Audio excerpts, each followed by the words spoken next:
Hello students, welcome to my channel Class in Hands. Here today we will be discussing about fuel cell.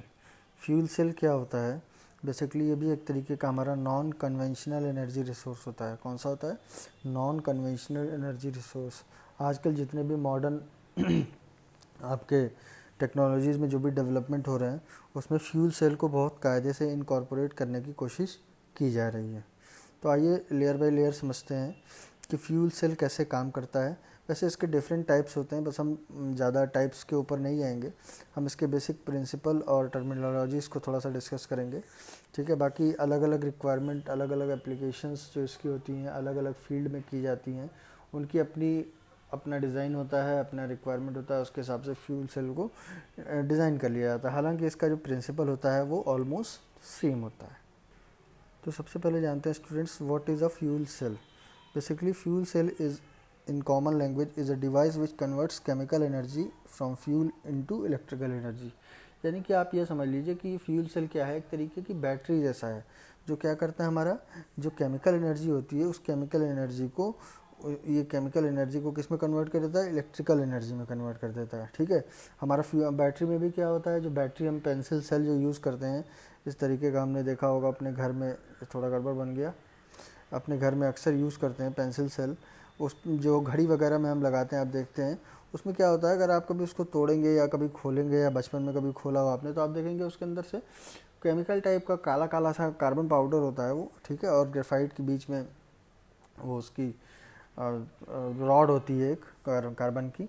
ठीक है, तो आप देखेंगे कि उस तरीके का फ्यूल निकलता है. उस फ्यूल से क्या होता है, उस केमिकल से हमको डायरेक्टली इलेक्ट्रिसिटी मिलती है. तो कुछ वैसा ही हमारा फ्यूल सेल भी काम करने में होता है. It happens by undergoing a chemical reaction where positively charge hydrogen ions react with oxygen और एनी अदर ऑक्सीडाइजिंग एजेंट. ठीक है, जनरली केमिकल रिएक्ट इसमें क्या होता है कि हाइड्रोजन आयन रिएक्ट करते हैं ऑक्सीजन से या किसी और अदर ऑक्सीडाइजिंग एजेंट से. यानी एक हमें फ्यूल चाहिए होता है, एक हमें क्या चाहिए होता है, फ्यूल चाहिए होता है. ठीक है, और दूसरा हमें क्या चाहिए होता है, दूसरा हमें चाहिए होता है ऑक्सीडाइजिंग एजेंट. दूसरा हमें क्या चाहिए होता है, ऑक्सीडाइजिंग एजेंट. जब ये दो चीज़ें होंगी, यानी फ्यूल जो होगा हमारा ऑक्सीडाइज होगा, ऑक्सीडाइज होने के बाद एक कंपाउंड बनाएगा, एक बाई प्रोडक्ट बनाएगा. ठीक है, और कुछ एनर्जी लिबरेट करेगा, जैसा कि नॉर्मली सारे रिएक्शंस में होता है. नेक्स्ट हम बात करते हैं, the fuel cell consist of two electrodes where the reaction takes place. One is positively charge called anode and negatively charge and second one is negatively charge that is called cathode. ठीक है, अब यहाँ पे देखिए, जिस तरीके से मैंने बताया आपको बैटरी का एग्जाम्पल लेके, जो हमारी छोटी वाली बैटरी होती है जो हम घर में लगाते हैं, पेंसिल सेल होता है, उसमें क्या होता है, उसमें आप देखिए एक तरफ प्लस लिखा रहता है, एक तरफ माइनस लिखा रहता है. तो ठीक उसी तरीके से क्या होता है, जो बैटरी होती है उसी तरीके से फ्यूल सेल में भी क्या होते हैं, दो इलेक्ट्रोड्स होते हैं. एक धनात्मक होता है, एक ऋणात्मक होता है, एक पॉजिटिव होता है, एक नेगेटिव होता है. ठीक है, जो पॉजिटिव वाला चार्ज वाला इलेक्ट्रोड होता है उसे हम बोलते हैं, क्या बोलते हैं, एनोड बोलते हैं. और जो नेगेटिवली चार्ज होता है उसे हम कहते हैं कैथोड. ठीक है, जो पॉजिटिवली चार्ज होता है उसको एनोड कहते हैं और जो नेगेटिवली चार्ज होता है उसको कैथोड कहते हैं. ठीक है, अब नेक्स्ट पॉइंट पे हम बढ़ते हैं. Every fuel cell comprises of an electrolyte and a catalyst to fasten the reaction rate. Every fuel cell comprises of electrolyte and a catalyst. electrolyte क्या होता है, electrolyte बेसिकली एक मीडियम होता है. ठीक है, अब जैसे मैं बताता हूँ आपको, मान लीजिए एक हमारा ये कंटेनर है. ठीक है, ये कंटेनर है, इसमें हमने क्या किया, इसमें हमने दो रॉड्स लगाई. इस तरीके से दो रॉड्स लगाई, एक पे प्लस चार्ज है, एक पे माइनस चार्ज है. ठीक है, अब इसके अंदर, इस कंटेनर के अंदर जो आपका केमिकल भरा होगा, इस तरीके से जो आपका केमिकल भरा होगा यहाँ पे इसी को हम क्या कहते हैं, इसको हम कहते हैं इलेक्ट्रोलाइट. क्या कहते हैं, इलेक्ट्रोलाइट. ठीक है, यही हमारा क्या कहलाता है, इलेक्ट्रोलाइट कहलाता है, जो इसके बीच में भरा हुआ था. यानी इसका क्या काम होता है, इसका काम होता है आयंस को, जो आयंस यहाँ पे प्रोड्यूस हो रहे हैं, यहाँ पॉजिटिव वाले पे और नेगेटिव वाले पे जो आयन प्रोड्यूस हो रहे हैं, ये पॉजिटिव है, ये नेगेटिव है, इन आयंस को यहाँ से यहाँ मूव कराने का क्या काम होता है. एक तरीके से मीडियम जो होता है वो क्या होता है, इलेक्ट्रोलाइट होता है हमारा. ठीक है, इसके बीच में जो भरा होता है, जो कि कैरी करता है एनर्जी को यहाँ से वहाँ, या आप कह सकते हैं इलेक्ट्रॉन्स का या आयंस का जो मीडियम बनता है, जिस मीडियम में वो ट्रैवल करते हैं, उस मीडियम को हम क्या बोलते हैं, इलेक्ट्रोलाइट बोलते हैं. तो ये चीज़ें स्टूडेंट्स हर चीज़ में कॉमन होता है. कि इलेक्ट्रोलाइट होगा ही, कैथोड एनोड होगा ही, क्योंकि इसका बेसिक प्रिंसिपल वही है, ठीक है। और ये क्या कहते हैं, एक कैटलिस्ट होता है, क्योंकि शुरुआत में क्या होता है, एक पर्टिकुलर एटम से रिएक्शन शुरू होता है, तो जब उसको आप ज़्यादा लेवल पे जाएगा, मतलब एक साथ ज़्यादा एटम्स रिएक्ट करेंगे तो ज़्यादा एनर्जी जनरेट होगी। उस प्रोसेस को फास्ट करने के लिए, उस प्रोसेस को तेज़ करने के लिए क्या करते हैं हम, इसके अंदर एक कैटलिस्ट का भी यूज़ करते हैं, जो कि कैटलिस्ट आप जानते हैं क्या होता है। कैटलिस्ट जिसे हम हिंदी में उत्प्रेरक भी कहते हैं, वो क्या होता है, बेसिकली हमारा आपको एनर्जी का रिएक्शन, केमिकल रिएक्शन को फास्टन करने का ये जो काम करता है, वो क्या काम करता है, कैटलिस्ट काम करता है, ठीक है। अ सिंगल फ्यूल सेल, यहाँ पे देखिए, a single fuel cell generates a tiny amount of direct current electricity. एक सिंगल जो फ्यूल सेल होता है, मतलब एक सिंगल सेल, एक यूनिट जो होती है, वो एक बहुत कम अमाउंट की डीसी करंट इलेक्ट्रिसिटी को जनरेट करती है। Many fuel cells are usually assembled into a stack, मतलब कई सारे सेल्स को एक साथ स्टैक किया जाता है, इकट्ठा किया जाता है। स्टैक मतलब होता है ढेर, स्टैक किया जाता है। और उनका प्रिंसिपल सारे का सेम होता है। जब कई सारे फ्यूल सेल्स को कनेक्ट कर दिया जाता है, तब जाके हमारा एक ऐसा एफिशिएंट सिस्टम बनता है जो कि एनर्जी को हाईयर एफिशिएंसी पे जनरेट कर सके। अब यहाँ पे हम देखते हैं बच्चों कि why use of fuel cell, मतलब क्या ज़रूरत है, क्यों फ्यूल सेल को यूज़ करते हैं। सबसे पहली चीज़, ये पॉल्यूशन फ्री होता है, इसमें कोई किसी तरीके का आप देख रहे हैं धुआं या गैस या इस टाइप की कोई चीज़ नहीं निकलती है। Second one is pure hydrogen. Hydrogen जो है, वो हाइड्रोजन एक बहुत अच्छा सोर्स ऑफ फ्यूल है, और हमारे पास काफ़ी एबंडेंट क्वांटिटी में अवेलेबल भी है। बट कुछ लिमिटेशंस हैं। अगर फ्यूल सेल्स में अच्छी ग्रोथ हो जाती है, अच्छी एफिशिएंसी बढ़ जाती है, इनका वे ऑफ एप्लीकेशन ईजी हो जाता है, तो ये बहुत अच्छा फ्यूल हमारे लिए साबित हो सकता है। Pure hydrogen is use as a fuel and only by products are water and heat. मतलब प्योर हाइड्रोजन को क्या करते हैं हम, एज अ फ्यूल यूज़ करते हैं, किसमें, फ्यूल सेल में, जिसमें कि बाई प्रोडक्ट वाटर और हीट निकलता है। अभी हम आगे रिएक्शन के माध्यम से देखेंगे कि कैसे हाइड्रोजन फ्यूल सेल काम करता है। नेक्स्ट क्या है, does work of both a combustion engine chemical energy to electrical energy to chemical energy and battery chemical energy to electrical energy but with more efficiency and longer life span. ये क्या कह रहे हैं, ये कह रहे हैं कि ये एक जो फ्यूल सेल होता है, ये दोनों तरीके से काम करता है। जैसे एक हमारा कंबशन इंजन होता है, जैसे फॉर एग्जांपल बाइक का आपका इंजन है या कार का इंजन है, उसमें क्या होता है, केमिकल एनर्जी जो होती है हमारी, वो इलेक्ट्रिकल एनर्जी में कन्वर्ट होती है, और वो या केमिकल एनर्जी मैकेनिकल में कन्वर्ट होती है, या फिर मैकेनिकल से इलेक्ट्रिकल में हो जाती है। मतलब दोनों ही प्रोसेस आगे पीछे हो सकते हैं, या पहले मैकेनिकल बन जाए या पहले इलेक्ट्रिकल बन जाए, डिपेंड करता है कैसी हमारी रिक्वायरमेंट है, ठीक है। तो एक तो वो कंबशन इंजन की तरह भी काम करता है, ठीक है, मतलब यही कंसेप्ट को हम इंजन में भी लगा सकते हैं। एंड बैटरी जैसे बैटरी हमारी है, उसमें क्या होता है, केमिकल एनर्जी होती है, उसमें केमिकल रिएक्शन होता है, उसकी वजह से इलेक्ट्रॉन्स का मूवमेंट होता है, उन इलेक्ट्रॉन्स के मूवमेंट की वजह से इलेक्ट्रिसिटी जनरेट हो जाती है with more efficiency and longer life span. मतलब इसकी जो एफिशिएंसी होती है, अगर आप पेट्रोल या डीजल का इंजन चलाते हैं, उससे अच्छी ज़्यादा एफिशिएंसी किसकी होती है, फ्यूल सेल की होती है। नेक्स्ट बात करते हैं longer life span as no moving parts therefore no wear and tear. जैसे हमारा इंजन होता है, इंजन में भी सेम काम हो रहा है, केमिकल एनर्जी है, पेट्रोल हम डाल रहे हैं, पेट्रोल हम जिस एनर्जी में, जिस टाइप ऑफ एनर्जी में चाहिए हम उसको कन्वर्ट कर ले रहे हैं। यहाँ भी सेम काम हो रहा है, बट वहाँ पे क्या हो रहा है, इंजन में मूविंग पार्ट्स होते हैं, उन मूविंग पार्ट्स की वजह से इंजन में जो मूविंग पार्ट्स होते हैं, उन मूविंग पार्ट्स की वजह से क्या होता है, आपका वियर एंड टियर होता है, हमें मेंटेनेंस कराना पड़ता है, आपस में पार्ट्स के बीच में फ्रिक्शन होता है, या फ्रिक्शन नहीं भी होता है, किसी वजह से कोई कंपोनेंट ख़राब हो जाता है, हमें चेंज कराना पड़ता है, तो बहुत सारी चीज़ें होती हैं। Efficiency can be increase if fuel cell incorporates thermal cogeneration. अगर एफिशिएंसी को बढ़ाया जाता है अगर हम फ्यूल सेल में थर्मल को जनरेशन को इनकॉर्पोरेट करें। क्या होता है thermal cogeneration, harnessing the thermal output to run the turbines therefore additional electricity produced. मैंने बताया था आपको कि जब फ्यूल सेल यूज़ होता है तो क्या होता है, केमिकल रिएक्शन होता है, उस केमिकल रिएक्शन से बहुत enormous amount of heat energy निकलती है, ठीक है। अब क्या है, वो हीट एनर्जी अगर कुछ ऐसी व्यवस्था की जाए कि उस हीट एनर्जी को ट्रैप करके, जैसे हम अगर स्मॉल स्केल पे फ्यूल सेल बना रहे हैं तो कम एनर्जी जनरेट होगी, मगर अगर यही फ्यूल सेल हम बहुत लार्ज स्केल पे बना रहे हैं तो बहुत ज़्यादा एनर्जी जनरेट होगी, ठीक है। तो अगर उन फ्यूल सेल्स को की एनर्जी, जो हीट एनर्जी निकल रही है, अगर उस हीट एनर्जी को यूटिलाइज़ कर लिया जाए कोई टरबाइन चलाने के लिए या कोई मशीन चलाने के लिए, तो ये बहुत अच्छा माध्यम हमारे लिए साबित हो सकता है। यहाँ पे हम बात करते हैं working of a fuel cell के बारे में, कि कैसे फ्यूल सेल काम करता है। डायग्राम के माध्यम से हम समझेंगे।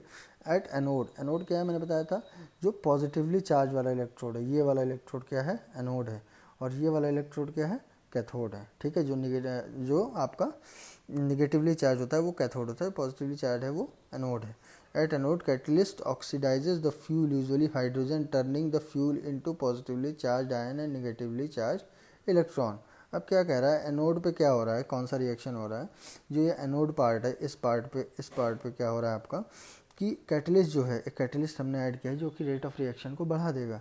Catalyst oxidises the fuel, usually hydrogen, मतलब इसके अंदर क्या है, यहाँ पे क्या है, हाइड्रोजन की इनपुट देख रहे हैं आप, यहाँ से हाइड्रोजन की इनपुट दी जा रही है।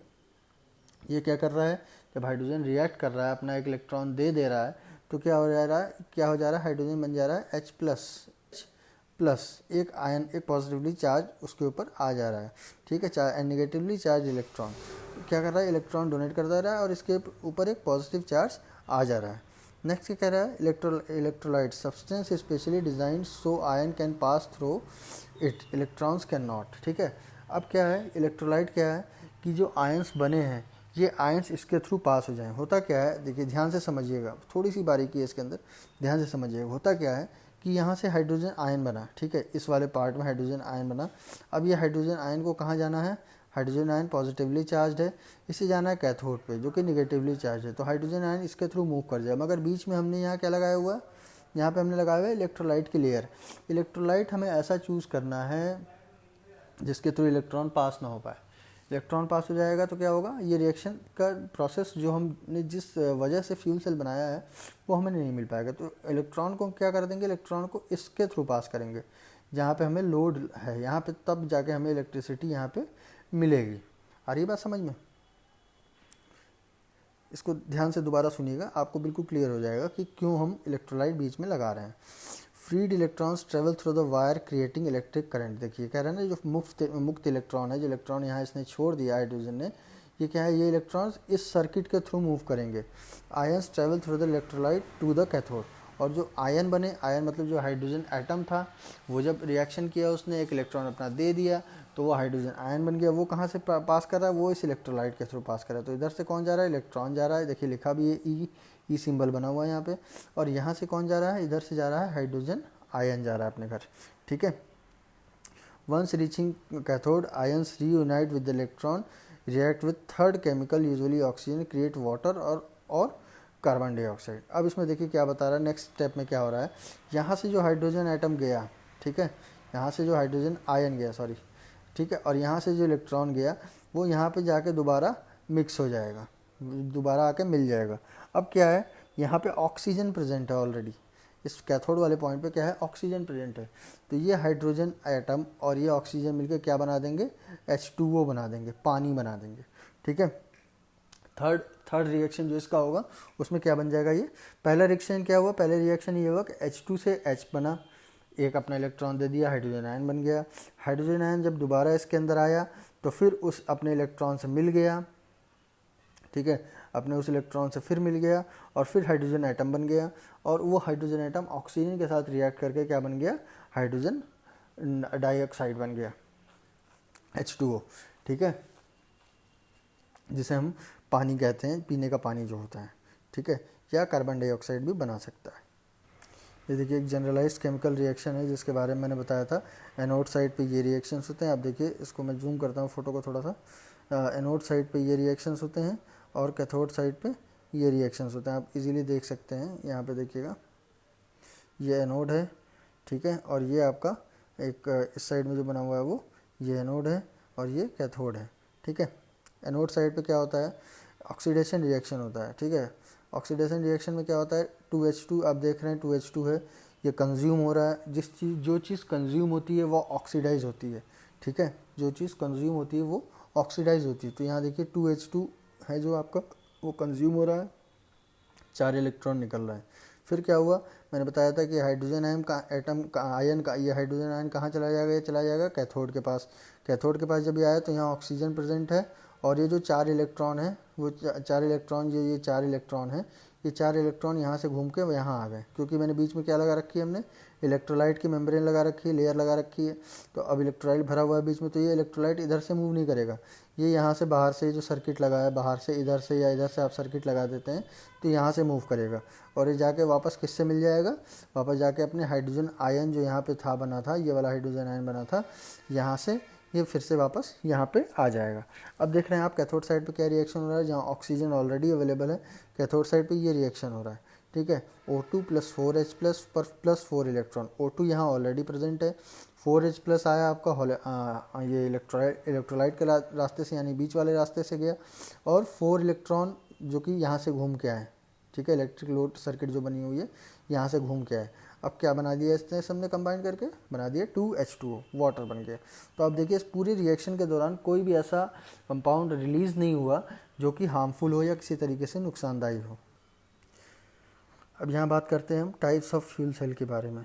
टाइप्स, बहुत सारे टाइप्स होते हैं फ्यूल सेल के, ठीक है। इसमें बेसिकली रीजनरेटिव वाला पढ़ेंगे, बाकी मोर और लेस इनका सबका आपका फंक्शन सेम ही है, तो एक एक लाइन हम इस बस इसकी रीड कर जाएंगे आराम से, ठीक है। आप इनका अलग अलग एप्लीकेशन है, अपने अपने यूज़ के हिसाब से इनको डिज़ाइन किया गया है, जहाँ पे जो सूटेबल होता है उसके हिसाब से। एल्कलाइन, सबसे पहला है आपका एल्कलाइन फ्यूल सेल, ठीक है।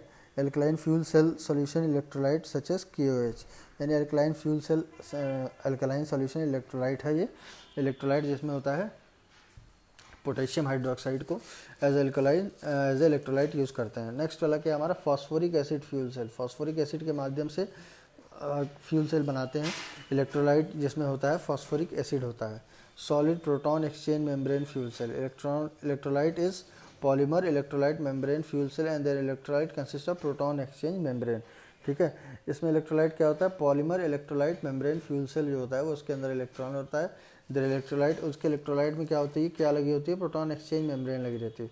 इसी तरीके से मोल्टन कार्बोनेट फ्यूल सेल, इसमें मोल्टन कार्बोनेट को एज आपका इलेक्ट्रोलाइट यूज़ करते हैं। इस तरीके से सॉलिड ऑक्साइड फ्यूल सेल, इसमें सिरेमिक आयन कंडक्टिंग जो इलेक्ट्रो मटेरियल होता है उसे इलेक्ट्रोलाइट यूज़ करते हैं, उसे in form of electrolyte use करते हैं, सिरेमिक, मोल्टन सिरेमिक को। इस तरीके से रीजनरेटिव फ्यूल सेल है। ये different types of fuel cell है जिनका अलग अलग एप्लीकेशन है, ठीक है। मोर और लेस सबका वर्किंग प्रिंसिपल सेम ही है। ये रीजनरेटिव फ्यूल सेल का एक कंसेप्ट है, इसको हम समझेंगे कि रीजनरेटिव क्या होता है। रीजनरेटिव मतलब आप जानते हैं कि दोबारा रीजनरेट हो जाए कोई चीज़, अपने मन से स्वतः ही दोबारा हो जाए। तो इसके लिए क्या करना होता है, यहाँ पे कुछ रिसर्च का अभी ये विषय है, वैसे तो अगर ये इसमें डेवलपमेंट हो जाता है तो काफ़ी अच्छा रहेगा। अभी कुछ डेवलपमेंट हुआ भी, ऐसा नहीं है कि बिल्कुल ज़ीरो है, ठीक है। Regenerative fuel cell, if a fuel cell is a device that makes a chemical fuel and consume its to produce electricity and a waste product. मैंने बताया कि जब हम फ्यूल सेल यूज़ कर रहे हैं तो उसमें क्या हो रहा है, इलेक्ट्रिसिटी बन रही है और एक बाई प्रोडक्ट निकल रहा है। अगर उसी बाई प्रोडक्ट को दोबारा यूज़ कर लिया जाए, ठीक है, अगर उसी बाई प्रोडक्ट को दोबारा यूज़ कर लिया जाए और दोबारा एनर्जी को जनरेट कर दिया जाए, this concept will be known as regenerative fuel cell, ठीक है। RFC regenerative fuel cell can be thought of as a device that takes that waste product and electricity to return the original chemical fuel cell। मतलब आपने समझा कि अगर उसी process को हम रिवर्स कर दें तो क्या होगा, जैसे यहाँ हमारा फ्यूल सेल है, ठीक है, ये फ्यूल सेल है। अब इससे क्या हो रहा है, एनर्जी निकल रही है और आपका इलेक्ट्रिसिटी निकल रही है। अब ऐसा कुछ हो कि ये दोनों कंबाइन होकर दोबारा से फ्यूल सेल जो अपने ओरिजिनल पोजीशन में था, जैसे मैंने फ्यूल सेल में हमने क्या डाला हुआ था, हाइड्रोजन डाला हुआ था, ऑक्सीजन डाला हुआ था, ठीक है, इस तरीके की बहुत सारी चीज़ें डाली हुई थी। तो अगर ये इनको कंबाइन करके वापस इस स्टेज में ला दिया जाए तो क्या होगा, दोबारा से हमारा फ्यूल सेल बन जाएगा और फिर ये वाली साइकिल चलेगी तो दोबारा से हमारी एनर्जी जनरेट हो जाएगी, ठीक है। तो ये सारा कंसेप्ट इसमें आता है रीजनरेटिव फ्यूल सेल में। Indeed any fuel cell chemistry can be run in reverse as this is the nature of oxidation and reduction reaction.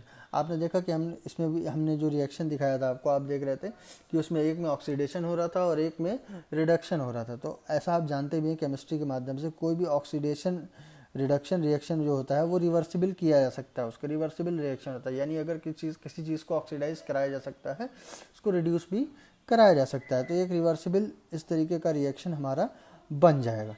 तो ये जो रिवर्सिबल रिएक्शन बनेगा इसकी वजह से क्या होगा, फ्यूल सेल जो होगा हमारा रीजनरेट हो सकता है।